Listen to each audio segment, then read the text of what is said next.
I'm finally caught up with Akane-Banashi after being away for a couple of months, and it's still as good as I remember.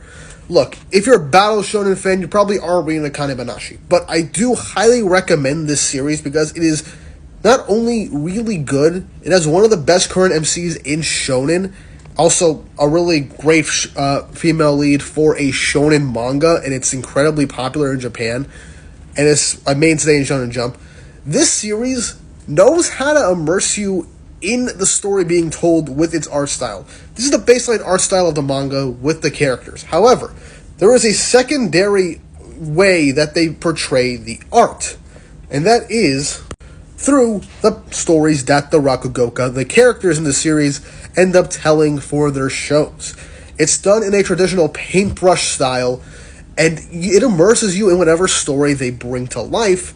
And even though you might not know some of the traditional Japanese culture or terms for a lot of these things that are told in these stories, which are all classical Japanese stories that have been passed down through history, it's legitimately fun to read and immerses you in these stories. And even though you might not 100% understand it in terms of like the terms and stuff, you will get the appeal of the story and feel like you are part of the story, if that makes sense.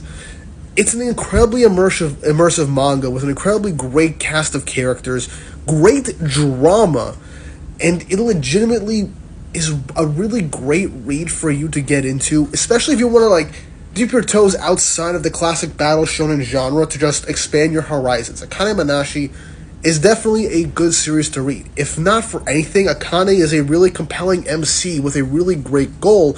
And it starts off as a type of revenge mission against a person that kind of wronged her father in a very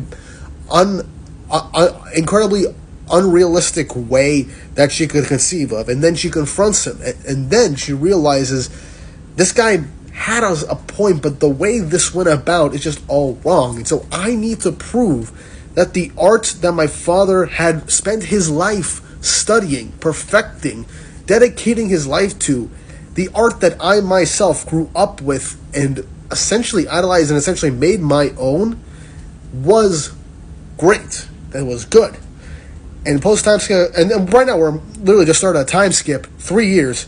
Akane is an adult now and is finally starting to like restart her career as a Rakugoka to show what she has learned over this time skip. It is legitimately a great read, and I really do recommend this series for anybody that wants to try something new. It's got a lot of laughs, it's got a lot of tears, hardships, drama, and just camaraderie with all the characters. Read Akane-Banashi.